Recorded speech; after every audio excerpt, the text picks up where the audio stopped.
Hi everybody, welcome to our panel discussion, which is how are Trinity staff leading policy change in Ireland. Really excited to be here today, and I know that there's going to be huge crush of people any minute now. So just make sure you hold on to your seats, okay? So we're here today to talk to some brilliant people from Trinity, but before we go there, I know that we've had Johnny and Zara on the panel before, and I was going to talk about climate change and the impacts that we're seeing, but I think they've probably spoken about that already. But what I really felt over the last month was actually just looking at the number of articles and news stories in the press about the amount of storms and, intense heat events that have happened.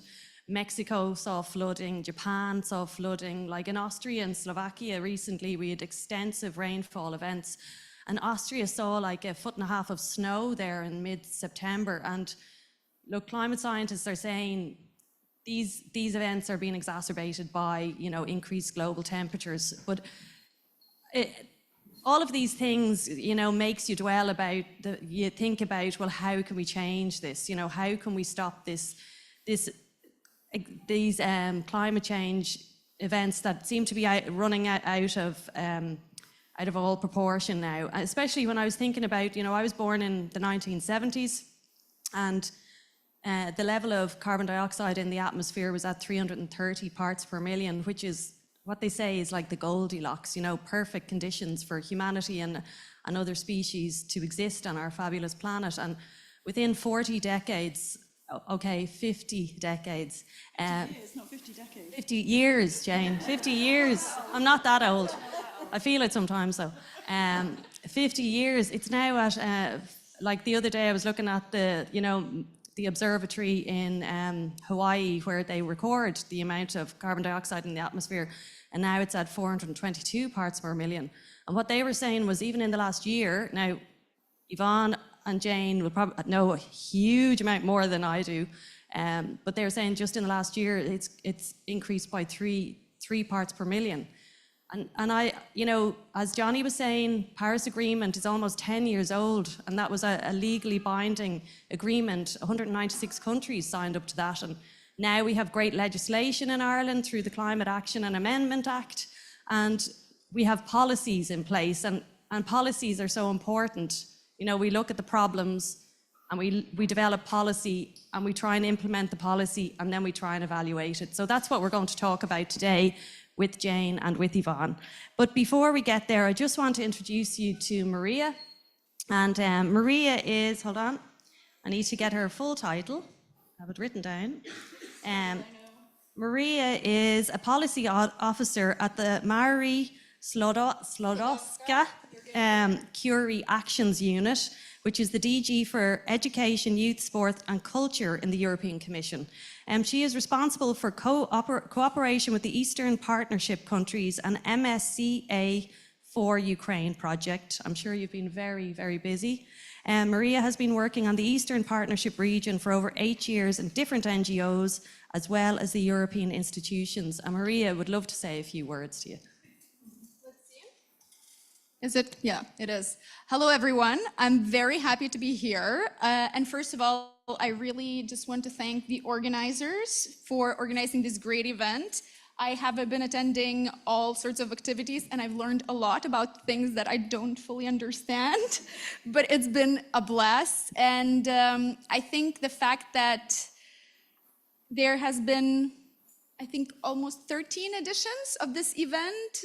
Or sorry, it's from 2013 that you've been organizing these events. It just, showcases how successful you are in continuing with this concept, and also obviously bringing citizens closer to science, showcasing them what science can do for them and how they can engage within science is extremely important. But since this session is about policy change, I understand that it's only limited to Ireland, but what I would like to encourage you to do, please reach out to your members of the European Parliament, because they are your best gateway to communicate your needs and what you want to change to the European institutions, because they can be very, very vocal, that's for sure. And also, I would highly recommend galvanizing both students and staff and just making your voice heard at a European level. I think this is extremely important. There are numerous channels to do so. So just keep on working, keep on doing your great job. And yeah, well done. Thank you so, so much. Thanks, Maria. Thank you.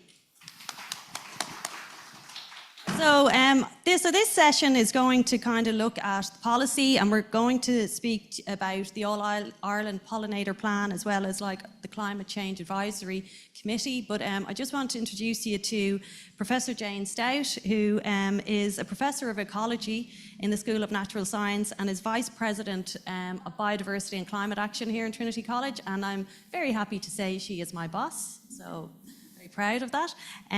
Her expertise is in the fields of ecology and biodiversity, particular pollination and pollinator ecology, and she's a prominent voice for biodiversity and its values, and she's the co-founder of the All Ireland Pollinator Plan, which many of you are probably aware of, and also the not-for-profit Natural Capital for Ireland, and is currently president of the Royal Entomological Society. There'll be a quiz on that later on this evening. And then we have Yvonne Buckley, and Yvonne is the Professor of Zoology at Trinity College and co-director of the new Co-Centre for Climate plus Biodiversity plus Water. She is an ecologist working on the linkages between climate and biodiversity action, restoration of population, biology of plants and animals. And she's also a member of the National Climate Change Advisory Council, which provides independent advice and policy. She's also on the board of both Dublin Zoo and the National Biodiversity Data Centre. So it's brilliant to have Jane and Yvonne here. So we're going to kick off now with some quick questions. And I'm just going to ask Yvonne first. Tell us a little bit about the Climate Change Advisory Council and your role on it, because we're very interested to know what goes on behind the scenes, I suppose. Yeah, so the remit of the Climate Change Advisory Council is exactly what you said, to provide an independent source of advice. So I guess on the CCAC, we're concerned with the National Climate Objective, which is not only to provide us with, we have a legislated National Climate Objective, which is really exciting and good, and came into law a few years ago now. And myself and a whole range of other people were involved in shaping the legislation, I suppose, that came that had that national climate objective and the climate bill, or the low carbon amendment, blah, blah, blah, blah, blah. Long, complicated name, I can never remember. So a bunch of us were actually involved in going to Oireachtas committees, so being questioned, putting submissions in and being questioned by politicians about what should be in that legislation. So it was really exciting to be involved. This was before I was on the CCAC, to be involved in that process and see how the committee work is actually very important, because often when we're engaging with politics, it's really at what a politician has said today, what your local TD says, it's all very kind of individualistic. What we don't see a lot of the time is the way that politicians work together in committees to thrash out pieces of legislation before they actually come to the Dáil. So that was a really important process that I wasn't aware of before. So the National Climate Objective then not only mandates for a carbon neutral future, but one that is biodiversity rich and economically sustainable as well. So the CCAC really is in charge of delivering the advice that can help politicians to achieve that envisaged future by 2050 of a climate neutral Ireland.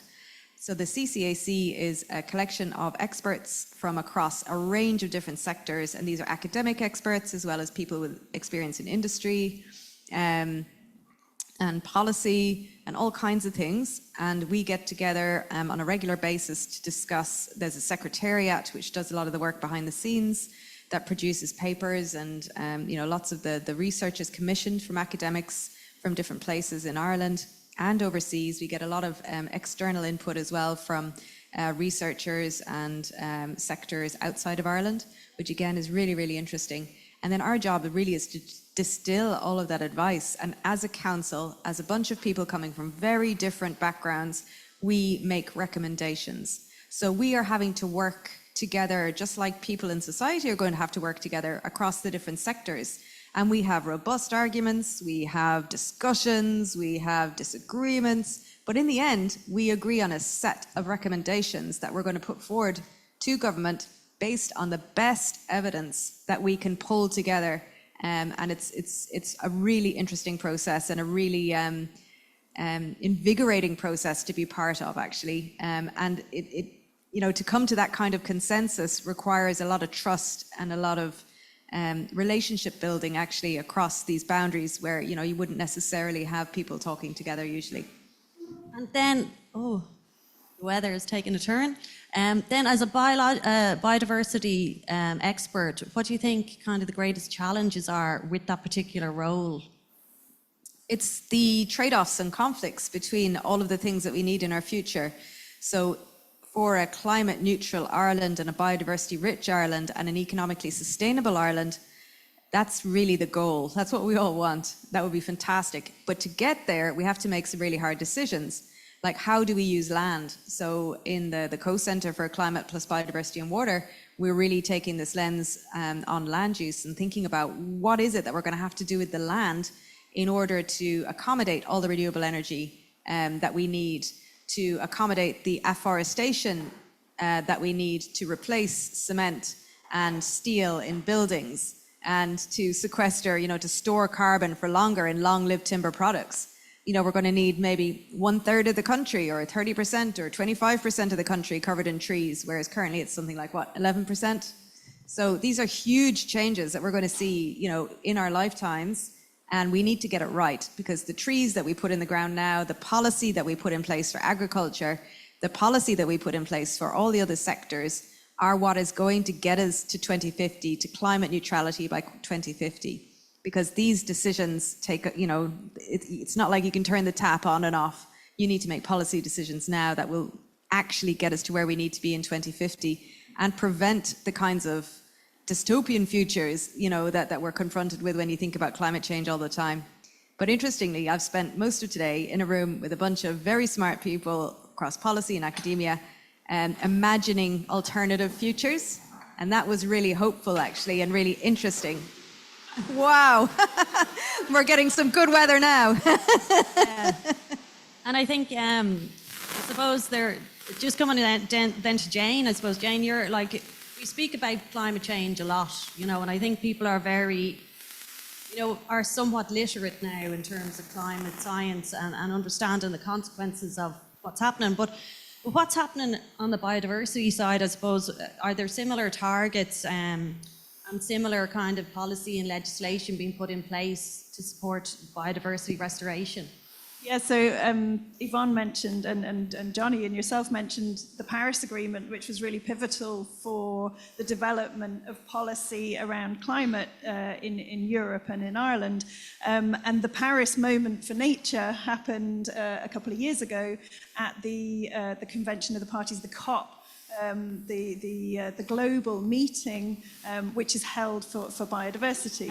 So the Paris moment has happened. The legislation is starting to happen. So the EU has now ratified the nature restoration law, and that will come into member state policy. So I guess what I'm saying is the biodiversity side of things is a bit behind the climate side in terms of legislation, but also in terms of general knowledge.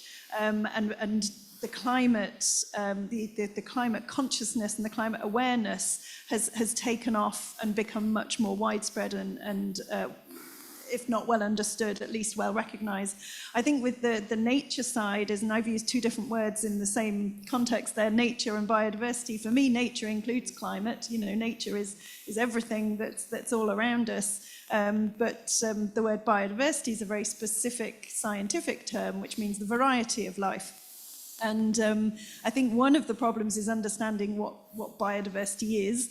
Another of the problems is that it's really complicated. So when it comes to climate change, the big problem is there's too much greenhouse gas in the atmosphere. You know, that's and it's not easy to fix, but it's quite straightforward. And the solution is to reduce the amount of greenhouse gases that are reaching the atmosphere, and then to adapt to the changes that we know are coming.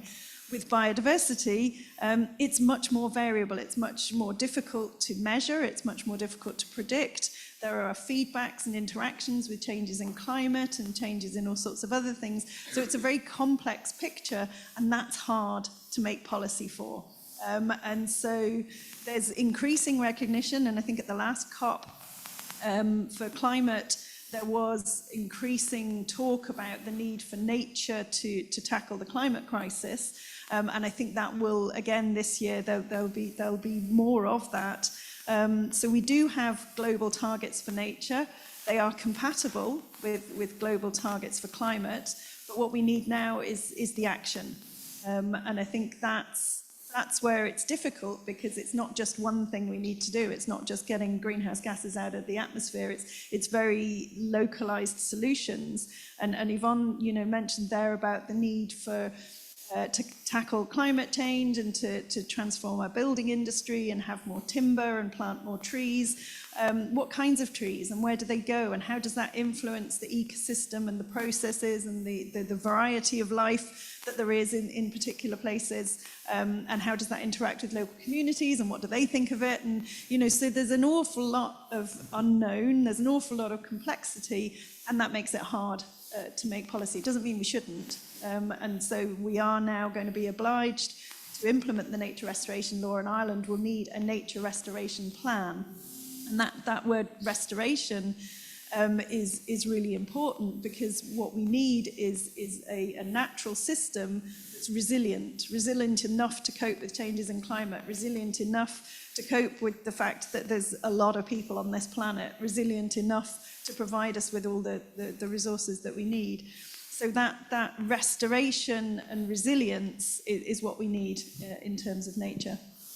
And I suppose you just mentioned community there, and I'd just love if you could kind of give us a bit of a brief about the All-Ireland Pollinator Plan, because that has been adopted by communities across Ireland and really has seen, you have like men's sheds doing it, you have like schools getting involved, you have like local authorities getting involved. So I suppose, where did that come from, and how do you think that captured people's imagination and they felt that they could actually adopt it and run with it, I suppose? And I meant to say, given this is European Researchers' Night, what I should have said in the previous answer is it's really important to do the research to try and have the evidence base for policy. And that's exactly where the pollinator plan came from. So we had a research project that was based here in Trinity, in collaboration with some other partners in Ireland, that looked at the state of Ireland's bees. So like, how are we doing in terms of our biodiversity?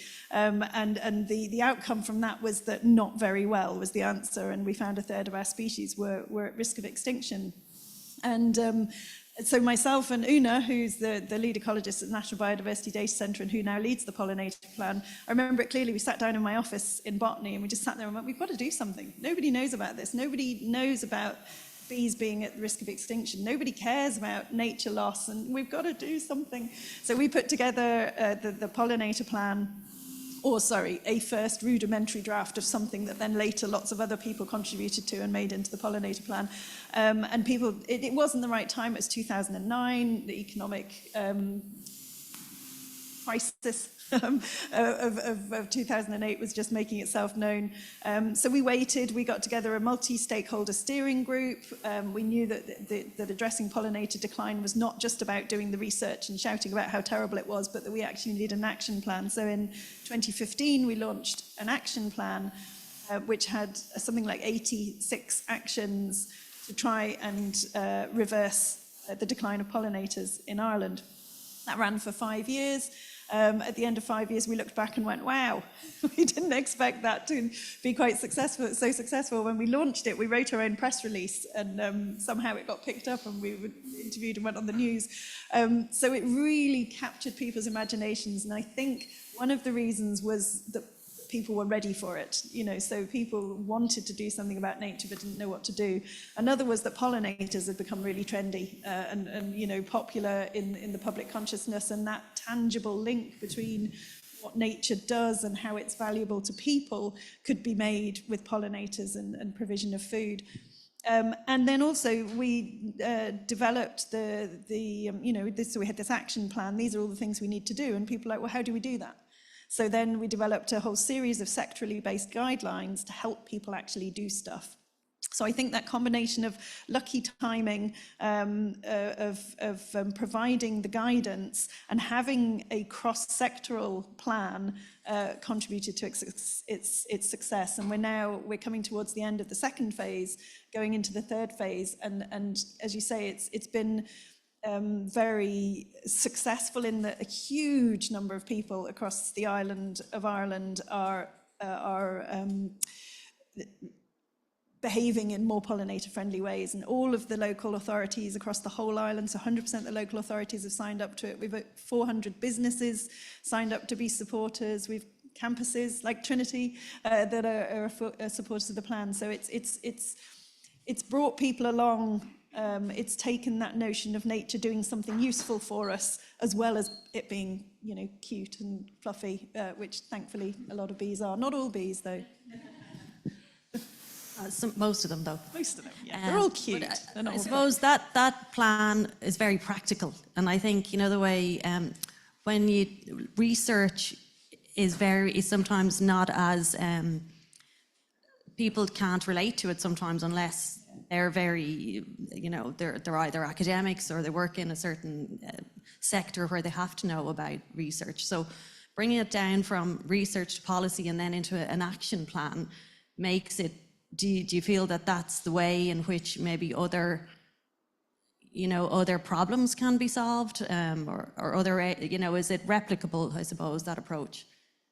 Yeah, I think so. So I kind of see fundamental research as the engine room. So you need to have, a kind of a working engine, which is fundamental research, which can be on anything. We don't know what it's going to be useful for. I was lucky enough to have two Marie Sklodowska-Curie fellows who came to my lab, one from Australia and one from Romania, a few years ago now. And they brought fantastic skills and they worked on what they wanted. That's the beauty of that scheme, that they, you can do really fundamental work.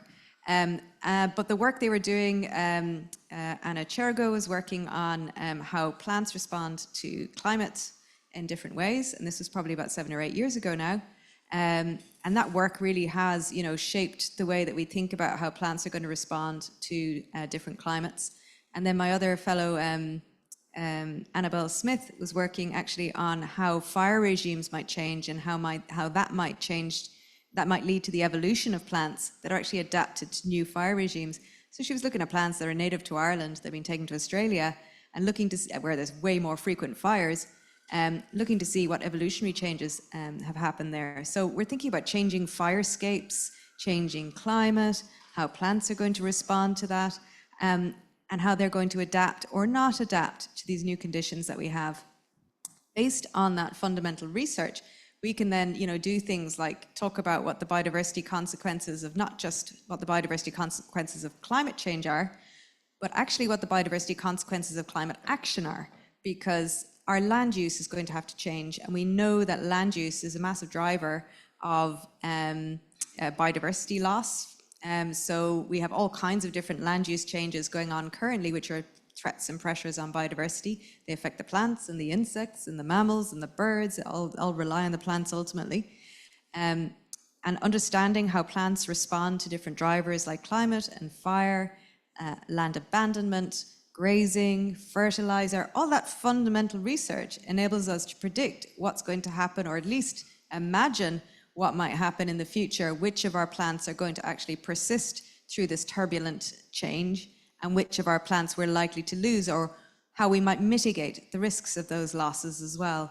So I think that this idea that, fundamental research goes on over here and applied research goes on over here is very wrong. We need the fundamental research as the engine, which we can then take up. And, people like me who like doing policy work can pick and choose from amongst this kind of smorgasbord of fundamental research to kind of compile the evidence base that will actually inform what our policymakers do.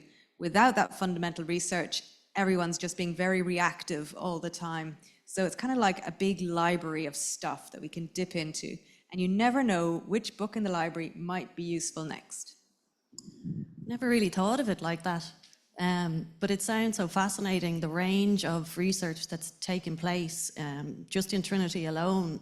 And I suppose just coming to that, like, what do you wish policymakers and communities and people, I suppose, in Trinity, but outside also, kind of knew about your work? Do you feel that it's, you know, it gets the space to enable you to tell them about all of these amazing research, the research that's taken place here?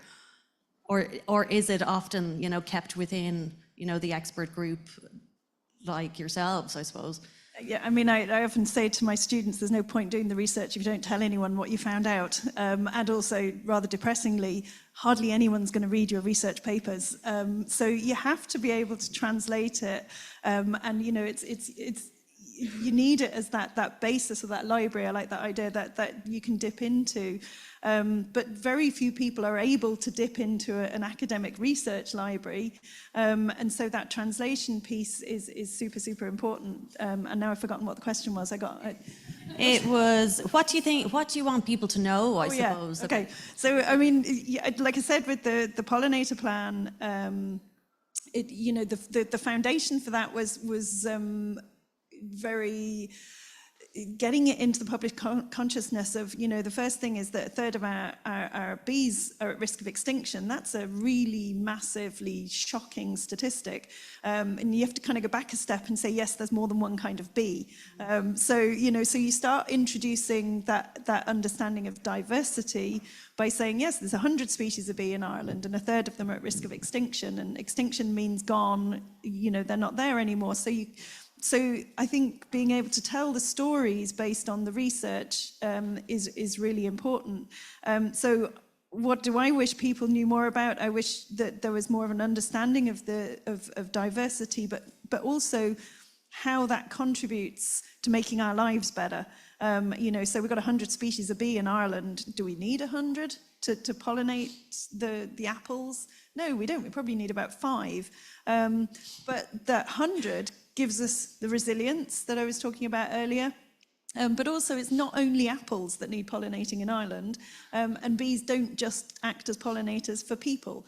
So it's that, you know, those supporting ecosystems and all those processes and all that stuff that's going on is just making that a lot more visible. So, you know, I wish people understood more about biodiversity and why it's important, that it's not just about the big fluffy things with backbones, that, you know, there's nature all around us all the time, that the stuff under our feet isn't dirt, it's a whole ecosystem of amazing stuff that we don't know anything about. Most nature is small, most nature is silent, so it goes very much unnoticed. So I suppose, yeah, getting more of an appreciation and of nature for itself, but also in terms of what it does for us. And what about yourself, Yvonne? Yeah, I think Jane's a fantastic communicator of ecology and science in general, and I think there are lots of people in Trinity who are not only great researchers, but also really excellent communicators and have a passion for it.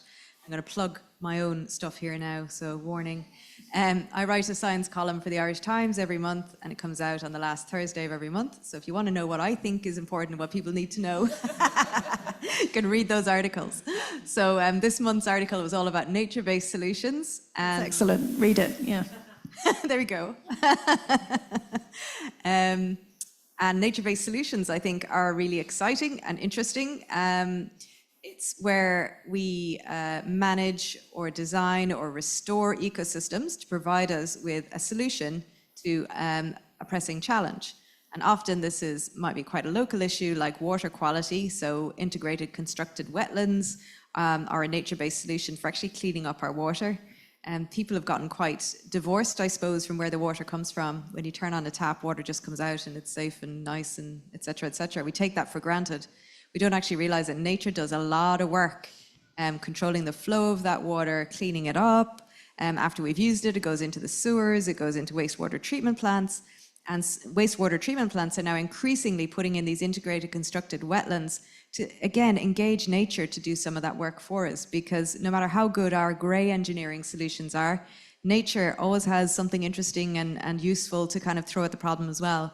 So I think the future is going to be very much around these integrated engineered and natural solutions that we're putting together for, preventing coastal erosion, encouraging salt marsh restoration for that purpose, for example, restoring natural native woodlands to provide us with carbon services, storage and sequestration, and things like the pollinator plan, which is absolutely a nature-based solution, right, to preventing pollinator loss, which provides us with really important services. So we can badge all of these things as nature-based solutions, and I want people to recognize that nature does stuff for us, often for free, but we're going to have to invest in it now to really get it working for us, because we're going to have to supercharge nature to get it to help us solve our problems. It's not nature's fault we're in this pickle, but we sure can bring it on side and get it working for us rather than us working against it.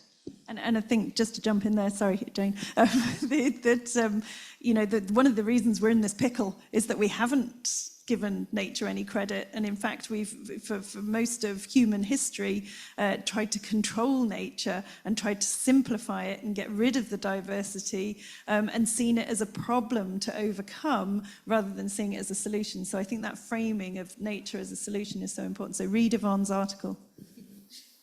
Yeah, no, and actually also the way we frame nature is somewhat separate to ourselves. The way, I think that's one of the bigger issues as well, isn't it? That we're not integral to nature, we are nature. Can I come in on that one? Yeah, so I co-supervise a student in the arts and humanities with Michael Cronin, Professor Michael Cronin here, who's Professor of French literature and media studies. And he introduced me to the term, the more than human world. So I love this idea of it's not people and nature, but there's the human world, and then there's the more than human world. It's bigger and more encompassing and includes us, rather than this exclusive people versus nature type of narrative. So I think that the concepts and ideas that come from the arts and humanities and social sciences are really important for framing how we think about and how we relate to nature. It's not just a scientific problem, it's much more important than that. It's a societal and cultural and relational problem that we have to deal with, and we need all of the disciplines in the university and outside of it to actually come to grips with this. And I'm a bit like, if I have a problem in front of me, I'll use every tool I have in my box. The bigger the toolbox, the more tools you have to choose from. So, yeah. Yeah, and I suppose we've only really learned that disassociation with nature really for the last, about 4 centuries, when we started to think very differently about how mankind interacted with what's around them in terms of resources and everything. So maybe we need to relearn ways from our indigenous communities, and from history in the past, and therefore, what we can learn from our historians or, our geographers, whatever. But just coming back to, I suppose, the big crises that we face in terms of climate and biodiversity and the actions that we can take, like focusing on how we can act. I suppose, talking about nature-based solutions, over the next 5 or 10, 50 years, what do you think the key actions are that we need to take? Like, I know it's a big question, but you guys have the answer. Okay, so I was expecting you to get this question, so I didn't prepare anything. So, the big things we need to do, we need to restore nature, and we need to slow down the rate of climate change. We're not going to stop it, but we need to slow it down, and we need to adapt to it. And nature is a really key part of adapting to it. And those are the big ticket items. But I think just what we've been talking about now in terms of reconnecting people and nature, or people as part of nature, is really important, and relearning some of the things that we already knew, and we're all in such a rush to look forward, and we at a government level and a policy level, and we're desperate for innovation and the next new thing. What's the next big new thing? That it seems really old-fashioned to look back and say, well, actually, we want what we had 100 years ago. So it's to reframe the way we look at things, and as Yvonne said earlier, make those difficult decisions. We're going to have to make trade-offs. We can't have everything. We can't. it's going to be hard. So we do have to make those difficult decisions and change the way we do things. So because I spent all day today thinking about alternative futures, I'm going to stick with that theme. It's not inevitable. The futures that we're thinking about in our heads right now are not inevitable. We can do things to change the imagined future that you might have in your head, or as a scientist, the projected future that I might produce in a model. All of those things are malleable and changeable. They are not inevitable. And the things that we do now and over the next couple of decades will be really important for determining where we are on that scale of dystopia to utopia. I guess we're never going to get to utopia. It means too many things to too many different people. But I'd like a future where everyone's like, okay, all right, not too bad, grand. That's the kind of future I want. It's not really utopian. It's just a grand future, you know? And thinking about the ways that we can get there. And there may be many ways that we can get there, and recognizing that there's many ways to get there will also be important. So I suppose I want to inject a bit more, like, we have agency, we have hope, we're able to we're able to swing the dial. The future is going to be very, very different, I think, but it might still be grand. No, I like that. It'll be grand. And I suppose, Yvonne, this is just coming back to the future. If you could wish for one thing to make it all easier, and I suppose around policy, but also around implementation and adoption of the policy, what would it be? Yeah, I would like closer links between the academic system and the policy system. At the moment, I see individuals engaging with policymakers on a one-to-one basis or in a very fragmented way. And that's not really optimal. The kinds of solutions that we need for climate change and biodiversity loss cut across all of government. So we need a platform, we need a space where policymakers and academics can work together at scale, not just on that one-to-one basis. So I think that's where we need to be heading for, is really understanding what is it that policymakers need, what's the kind of research that would be in that library that they would need to access, and then find mechanisms where you can pull groups of academics together from across institutions. Trinity's brilliant, don't get me wrong, but no one institution has every single genius in the country in it, and that expertise is spread across all of our institutions. And we need to be mechanisms that enable us to access that easily and quickly and responsively. And that's what I'd like to see. Gosh, how do I follow that? I suppose the bringing it down to people and that idea that we are the agents of change is what I would like to see is that change in the narrative with regards nature at every level. So a change in the narrative at school, breaking nature out of the silos of the subjects that are taught in school, changing the narrative in the national media that nature's either something fluffy at the end of the news to make everyone smile, or something that's a problem that that's doom and gloom. We have to do something about it. So I think kind of having a more nature positive attitude as a country, I think would be the one thing for me. Yeah, and I think, having different generations in the room here today, we have to be positive about our future.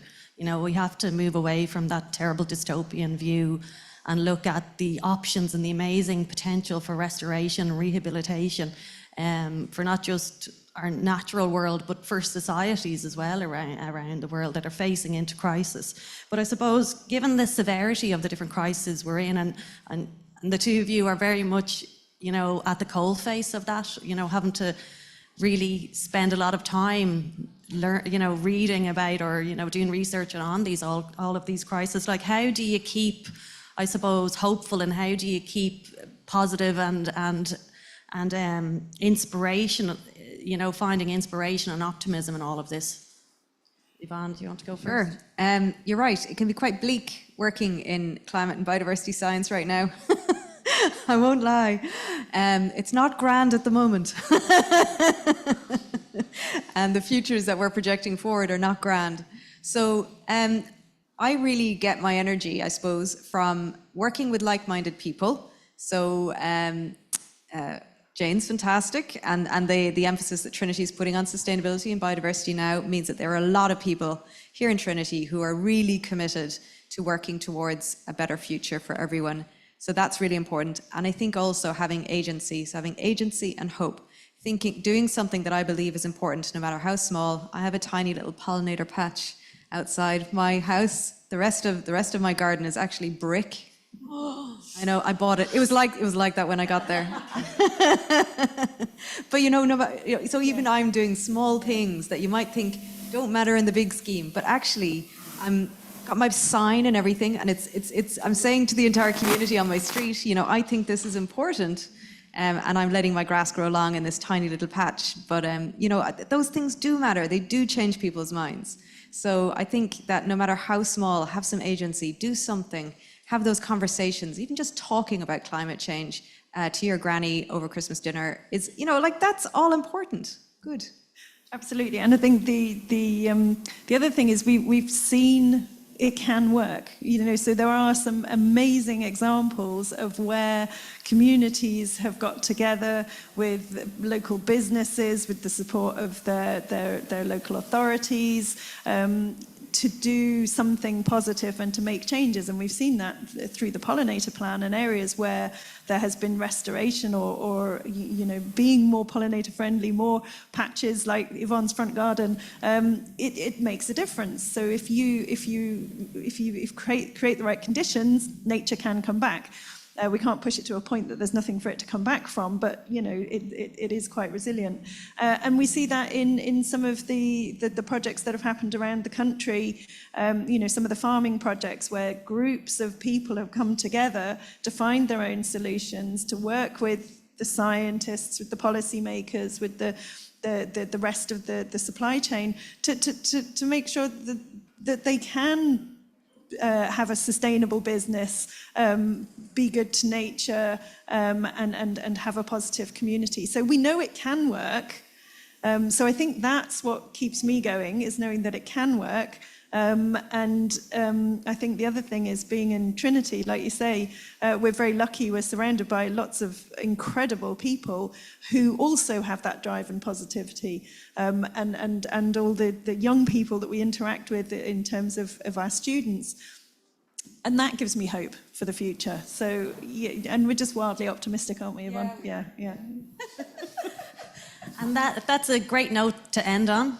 Optimism, positivity, and knowing that the future can be one of hope and a little bit of utopia, but it'll be grand, won't it? So I just want to say a big thank you to Professor Yvonne Buckley and also to Professor Jane Stout. Keep doing what you're doing. You're doing remarkable work. Well done. Thank you, Jane.